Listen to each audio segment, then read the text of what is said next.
What should metaphase look like? Down the middle but horizontal. Down the middle but horizontal? That's what I meant, like that way, but like that way. So, a paired in a special way, is that what you're trying to tell me? Yeah. Can you think of the vocabulary word that goes with the kind of pairing that he's trying to describe? So there should be homologous chromosomes aligned at our metaphase plate. Is that what you mean by? Yeah. There we go.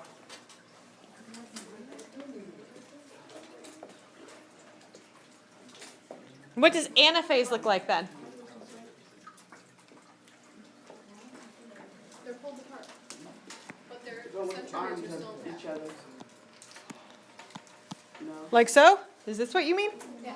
Excellent. They don't have arms with each other? They can switch arms, but could you switch arms with your pipe cleaners unless you cut them? What's the plate called? Metaphase plate. Or the equator. Okay. Green on the left? Okay. They're allowed to put like I was so proud. All right. We finished our first page. Then what's the first set of cells in the second page look like? One chromosome in each. You guys remember on my slide whether I drew green or yellow left or right on the first slide? It would really bother me. So we said green left. Mm-hmm. In the middle at the metaphase plate.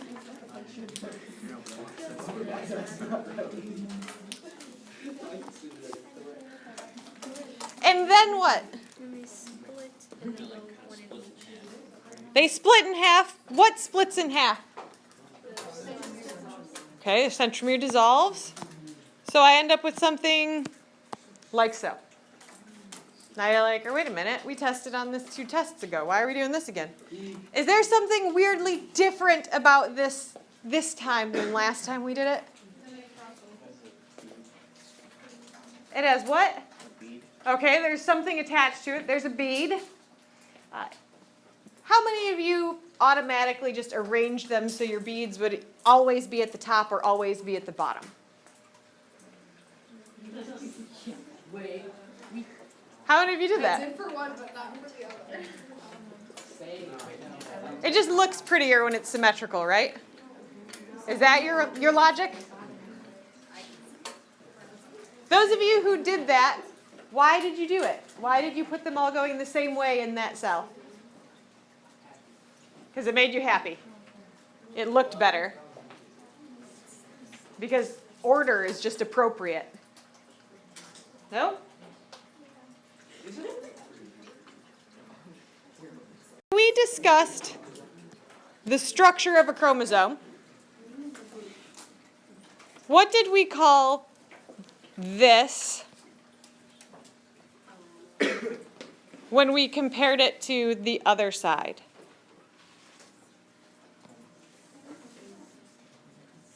What, Joe?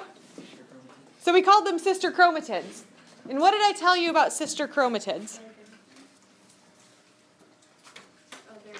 They're identical. So they contain all of the identical information, right? Take a look at your sister chromatids in your example. Are the beads located in the same spot on the sister chromatid? Yeah. Do they say the same things? No. Yeah. Remember, the sister chromatid is only the one it's attached to. The ones that are attached to each other, are they all the same? Okay. I chose a letter that after I finished writing it about 70 times, I realized was a poor letter choice, but unfortunately you can't erase Sharpie. Sorry, I chose the letter A. So I hope that you can determine what is my uppercase A and lowercase a. Looking at only one set of papers. So taking a look at them, you can choose which one you'd like to look at first. Are your green and yellow chromosomes, do they have the same letter or different letters in terms of capital or lowercase? How many of you are different letters? How many of you have the same letters on both?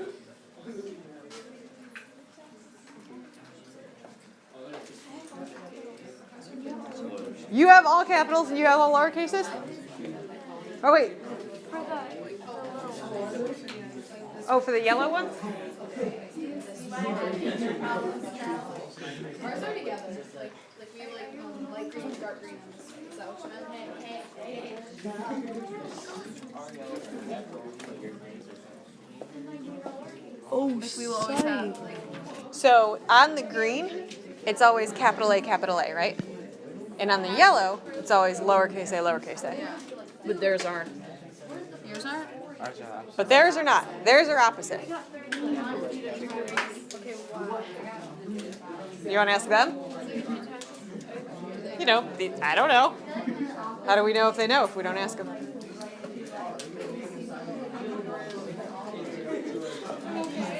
All right, group over in that corner, you used a keyword. I think it was Patrick, right? You asked me a question. What question did you ask me? And I looked at you and smiled. It's like the group of you all together. Then Maddie, what words did you use? Oh, dominant and recessive? Ooh. Oh, like the punnets words we were just talking about. One thing I noticed, I asked you guys to brain dump for me yesterday after your test, right? I asked you to write everything you knew about genetics on a piece of paper. And how many of you do you think used the words dominant and recessive? Actually true. It was actually quite a few of you. I would say at least 80% of you used the words dominant and recessive. So I'm thinking we might have seen this before. But how many of you knew when you heard the words dominant and recessive what that actually referred to? How many of you think dominant means the one that happens more often? Yeah. No. It's because dominant, yeah. Well, I'm not going to answer this question because I don't know the right answer. You're not going to answer this question because you don't know the right answer or because you think it's a trick question? Both. It's a trick question. I wouldn't trust me on that one. We're going to talk about, with your example in front of you, a very, very peculiar trait because it's time to talk about how we inherit things. And it's really easy for you guys, what I've heard so far is yesterday you told me genetics is how we inherit things, how things get passed on from parents to children. Essentially, I would say my understanding of what I read on your papers yesterday was something about dominant recessive and the apple doesn't fall too far from the tree. Like you're just like your parents. Somehow that happens. That's what I got out of your papers. And then my question for you is, how? How does that happen?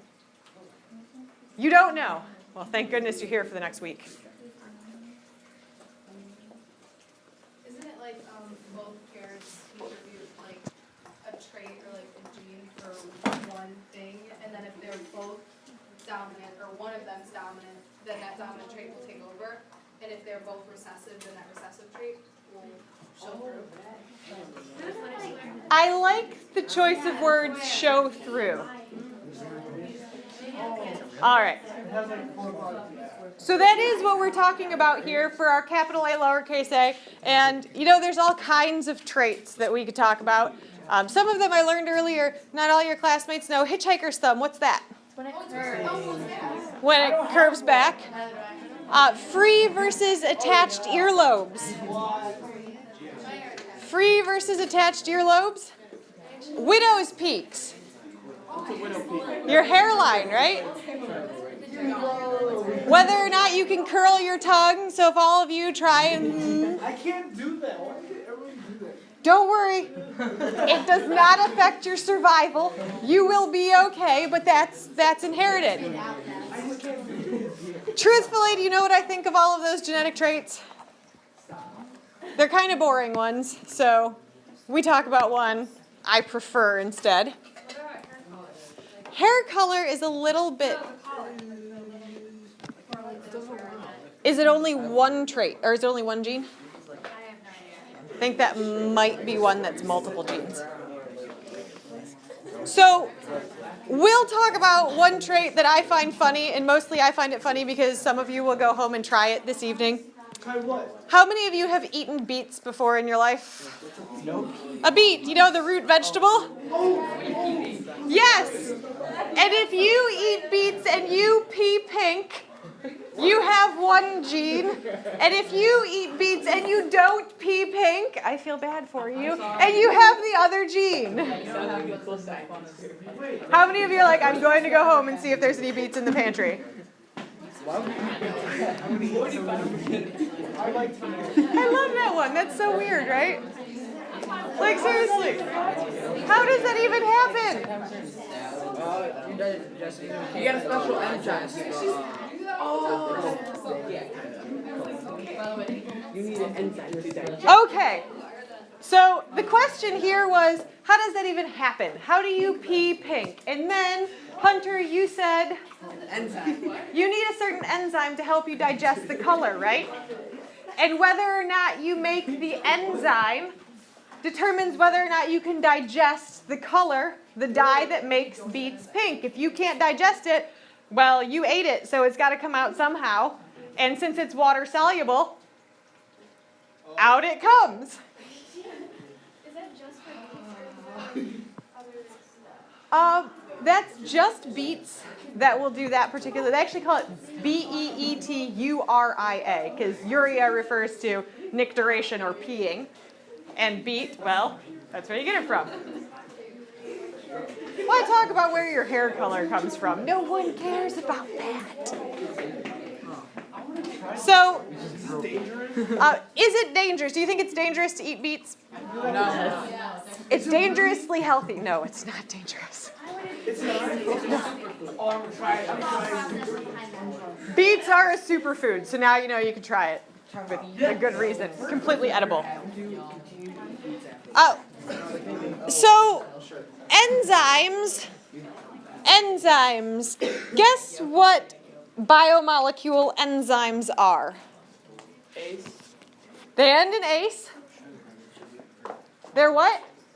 So enzymes, like the one that helps you digest that pink food dye, that's not really, I mean, is it really food dye when it's the color that naturally occurs in the fruit? But the one that helps you digest that color pink is an enzyme.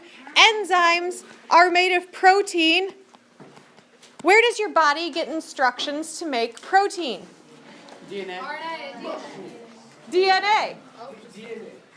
Well, it turns your DNA into RNA, and then it turns that RNA into protein. So you're right. So as you look at that diagram on your table in front of you, those A's are labeled to indicate where on the chromosome that specific gene occurs. Because a gene is a section of DNA that codes for protein. Flip that cheat sheet over, that summary sheet. I bet you there's going to be a spot that asks you to define the word gene. What? It's like I typed that. God. Whoa. I know. It's diabolical of me, right?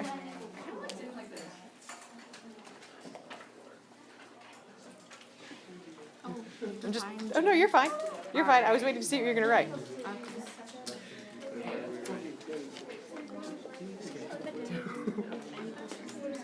You don't have to write.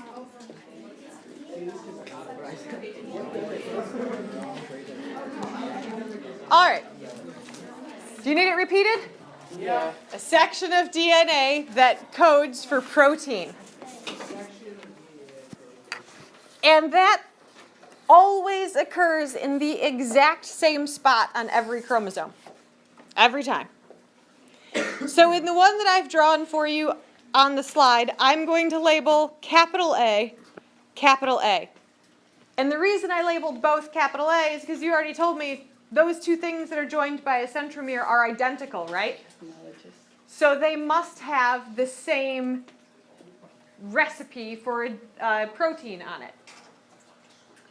Now, how many recipes for every protein do you have in your body? One.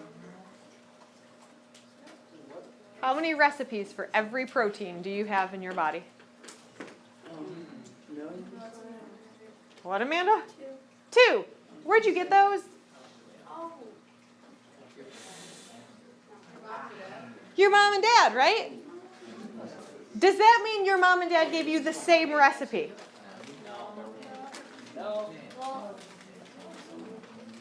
Did they give you a recipe for the same protein? But does it mean it's the same recipe? No. Not always, right? Sometimes they do, sometimes they don't. So, for the purpose of dominant and recessive, because those are words that we're kind of familiar with, but I think our definition might be a little fuzzy, I'm going to use a baking example. I also like cookies, chocolate chip cookies. That's the example we're going to use. So, Gian, how many recipes for chocolate chip cookies exist? One? How many of you think there's only one potential recipe for chocolate chip cookies? No. False? The girl who came in with bunt pans, tell us how many recipes there are for chocolate chip cookies. There's like chocolate chip cookies with walnuts, chocolate chip cookies with raisins, chocolate chip cookies with macadamia nuts, How about mint extract? mint extract. You can add mint extract. Peanut butter. Okay. You do you. So there are a lot of ways to make chocolate chip cookies. Agreed, there are a lot of recipes. So the product is always a cookie. Agreed? Yes. But the recipe is slightly different. Some cookies are better. Some cookies are better than others. Some cookies are more strongly flavored than others. Let's go with, let's see. I have two recipes for chocolate chip cookies. One passed down from my grandma on my dad's side, and one passed down from my grandma on my mom's side. Mom's side, hands down. Sorry, Grandma. One of them involves using mint extract. How many of you have used peppermint before? How many of you noticed that if you use peppermint, it makes everything else taste like peppermint and smell like peppermint? There's no getting around it. Peppermint's just kind of like that. It masks the presence or absence of anything else because it's like, hey, I'm peppermint and I'm right here. It dominates every other flavor. So would you ever store like the peppermint in the same container as a non-peppermint cookie? No. No. It'd be like putting your like tag-alongs in with those, what are the Thin Mints? Don't do that.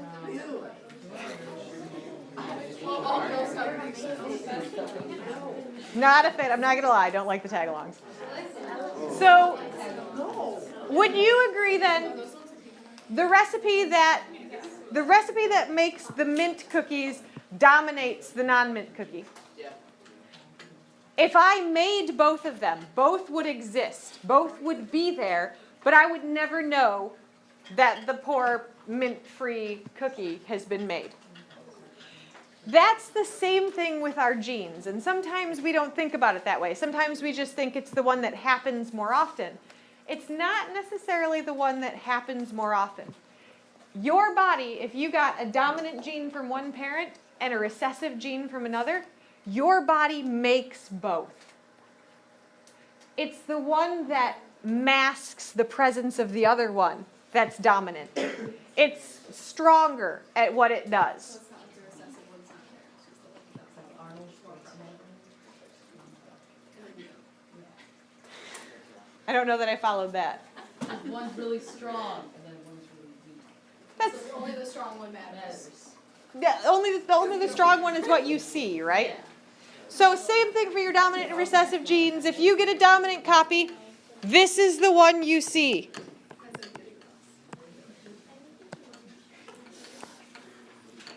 And the recessive one, well, it's the one you don't see unless you have two recessive ones.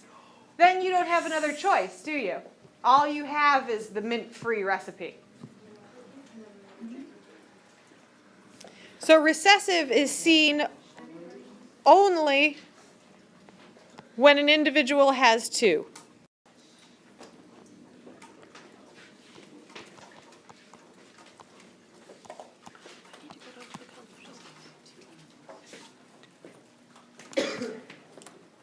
Take a minute on your summary sheet and on the front of it, flip it over, and label all of your chromosomes with the big A or little a according to what's on your tabletop. Big A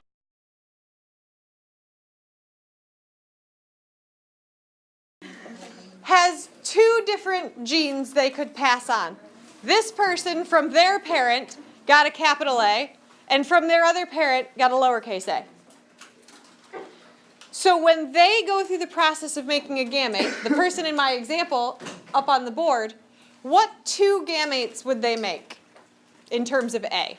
What's going to be in them?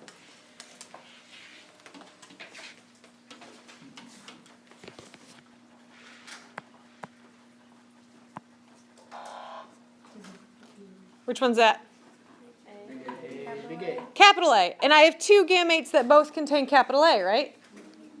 And two gametes that contain lowercase a. So the two potential things for this individual to give to their offspring, what are they? Capital A or lowercase a. How many of you on your tabletop did your particular individual make a one capital A and one lowercase a? How many of you did your individual make only lowercase a's? There's a handful of you. And only uppercase A. All right. On the back of your summary sheet, it asks you to write the potential gametes that your individual makes. Go ahead and record those, knowing all we have to do is just count or take a look at our very last row of meiosis. So your individual made what? Capital A, little a, little a. And you have two capital A's and two lowercase a's? Uh-oh, wait. What is this? That should not have happened. Oh, I know what happened. Lowercase, capital. Oh, did you guys mix your bags together? What is Yours should all be one, so what other hand? lowercase, capital, capital, She's a big capital.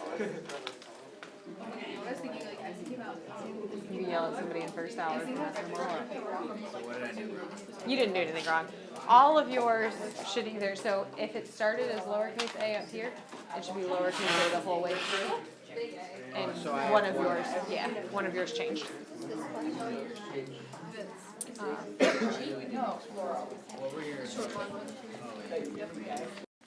What gametes did my individual make? Two uppercase, two lowercase. Two uppercase and two lowercase. So once you've done that for you and your partner, you can draw one of these boxes. What do we call these boxes? Some of you drew one for me yesterday. A Punnett square.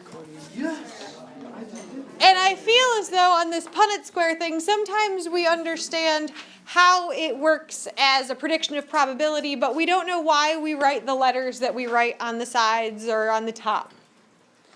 The letters on the sides and the top of the Punnett square correspond to the gamete that a parent makes. So in my example, and the two lowercase are identical. I don't know about you, but when things are identical, I only want to write it once. So across the top, I'm going to write the two gametes that that individual made. So on your Punnett square, across the top, I want you to write the two gametes that your individual on your tabletop made.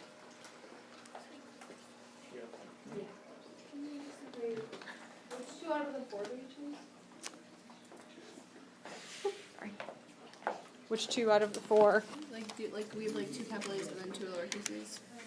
But like, which ones do you mean we have to write across the top? So only one capital A and one lowercase a, because they're identical, right? Lowercase a and lowercase a are the same. So you only have to write one of those Okay. and one capital A. Okay. I should point out I did something up here that I want to make sure you do too. On my Punnett square, I wrote the capital A first. When we do these, we always write the capital letter first. So don't write lowercase a, then capital A. It always goes capital A, lowercase a. So what would be on the top? Because my greens are uppercase, my yellows are lowercase. So you're going to write uppercase, lowercase. And then uppercase, lowercase. And then on the side, it's your partner, whatever theirs made. Oh, so uppercase, uppercase. So now, on the side, write whatever the other individual on your tabletop made. You wrote one of the two. Now on the side, you're going to write the other individual. Does it matter if it's what? Does it matter if it's the same thing? So let's say that I had a second individual on the previous slide, and that individual made the same thing. They made the same uppercase, lowercase. We use Punnett squares as a predictor of the probability of the trait that the offspring is going to have. So in the first square, we simply write what would happen if the gamete from individual 1 that contained an uppercase A and the gamete from individual 2 that contained a lowercase a were to fertilize, right? Were to join. So if fertilization occurs, you end up with the zygote. If it was an uppercase A from individual 1 and an uppercase A from individual 2, that's what the new individual who was created would have. The which trait? The dominant trait. How do we know it's the dominant trait? It's capital letter. And how many capital letters did they have? 2. So we have a special name for it. I used a word that was one of your words for your bell work for the day. It's the last one on the list. What is that? What's a zygote? A fertilized what? A fertilized egg. So when an individual has 2 of the same trait, we call them a homozygote.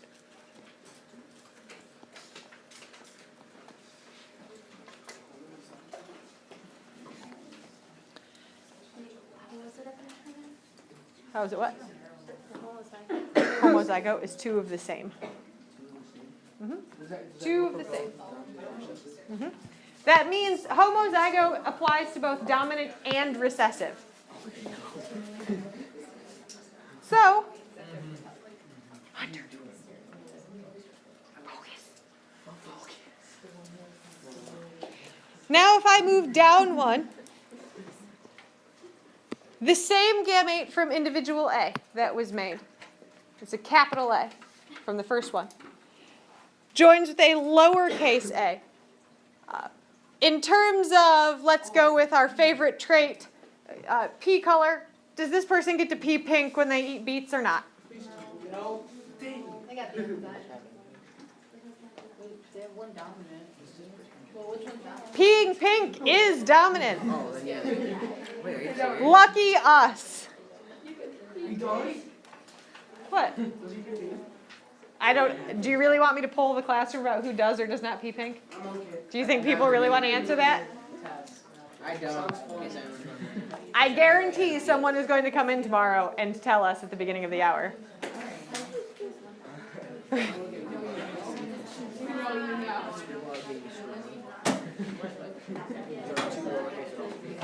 Yes. This individual, who is a combination, uppercase, lowercase, is not called homozygous because homo means same. So this person is heterozygous or a heterozygote. It's precisely what those prefixes mean. So we have 2 individuals from this potential combination who would be heterozygous.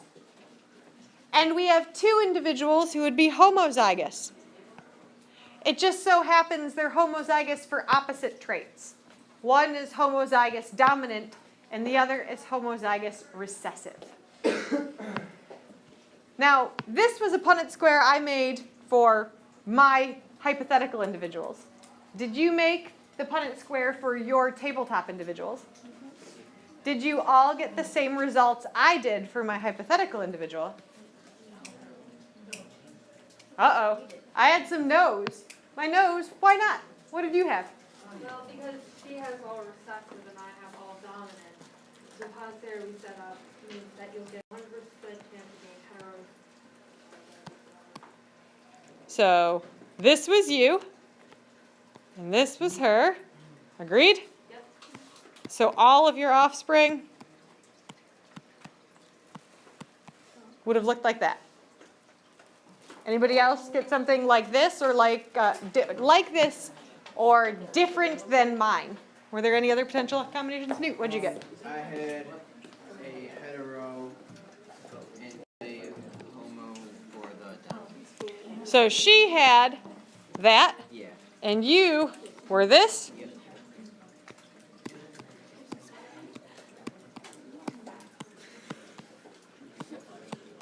In that potential combination, is there any way whatsoever that your offspring are going to be recessive? No way. No way? Not possible? New teachers, please excuse Woo. interruption.